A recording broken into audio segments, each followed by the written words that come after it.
What's up, guys? Doug Polk here, and welcome back for a special edition, a surprise emergency podcast episode. We are joined today by Martin Zamani. Going to talk about Bryn Kenny cheating allegations. We got a lot of different stories. We're going to break down exactly what went on behind the scene. Now, a brief word from our sponsor.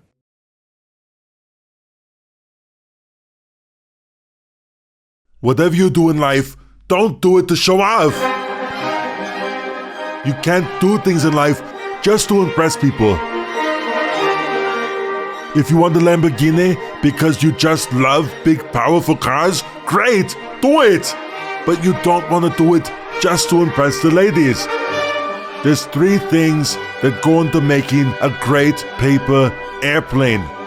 Raw ability, a fundamental understanding of paper, and most of all, a strong mental game.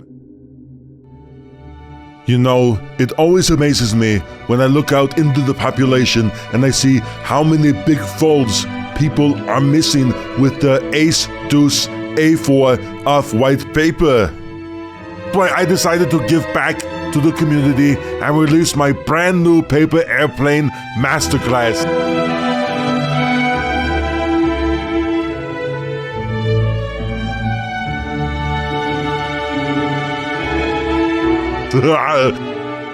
So join me, Ben CB, at Fold Your Edge, and I will teach the skills and mental game you're gonna need to make amazing paper airplanes. Let's grease! Moving on, we introduce today's guest. Martin, welcome to the podcast. So let's just kind of kick it off. Let's just take it from the top. What's your name? What's your story? I don't know how to answer this question very well. Okay. How did you first meet Bryn Kenny? It was after I had gotten scammed by Dennis Blyden. God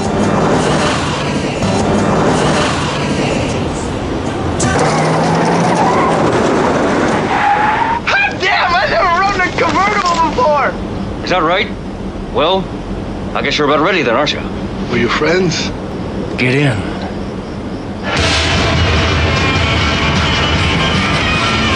How long could we maintain, I wonder? How long before one of us starts raving and jabbering at this boy? All right, so like we gotta get into this shaman stuff because that struck me as pretty fucking weird.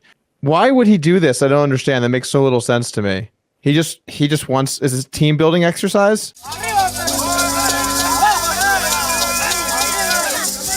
I guess it's part of like him becoming the cult leader. My escape was a really dramatic escape out of the window. Tonight on PNN, Bright Penny's 55th horse is breaking his silence after battling to break free from an online poker cult.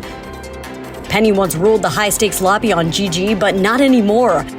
As PNN shows us, one of his horses has returned after escaping the cult to help other former regs heal from weeks of trauma and frog abuse at the hands of Penny. I'm Marvin Armani, the 55th horse of satanic cult leader Bright Penny. When I escaped, I went straight on Doug Polk's podcast. And then I went back to save the other horses.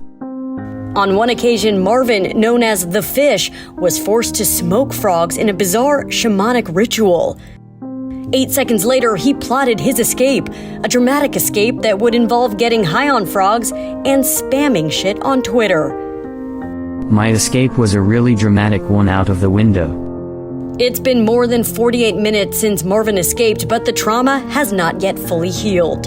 Horrific memories like that of a former horse mate that went on a savage downswing and was told it was because he had an evil spirit.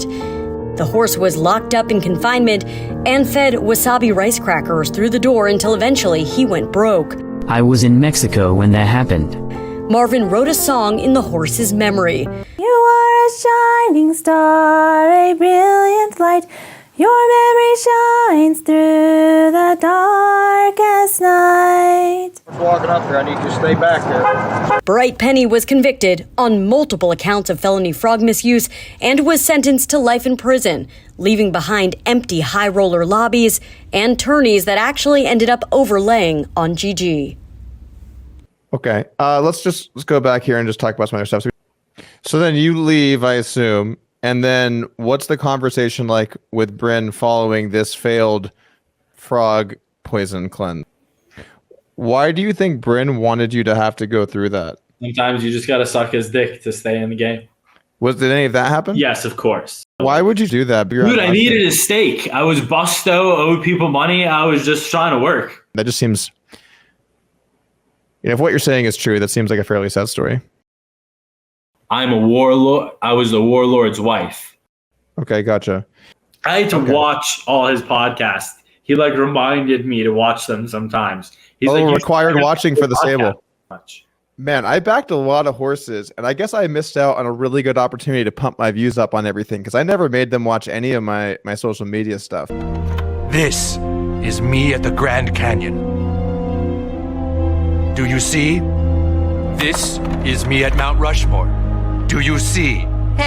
Do you see? Yes, I see. Here I am at the Alamo in San Antonio. This was just outside of the gift shop. Do you see? Look at the things I've done. Here I am at Yellowstone National Park. Do you see? Here are pictures of my trip to Cheyenne for Frontier Days. Do you see? Oh God, I'm so bored. Somebody help me. All right, did we miss anything today? Any final thoughts or notes here that you want the good people to know about your story before we call it a day? Fun times. Fun times. Fun times indeed. This is an open offer. Bryn Kenny, you are welcome on the podcast to talk about all of these stories. Happy to have you on. Thank you for tuning in today, guys. Make sure you hit that thumbs up button. Let's get this thing trending a little bit. I'll see you guys later.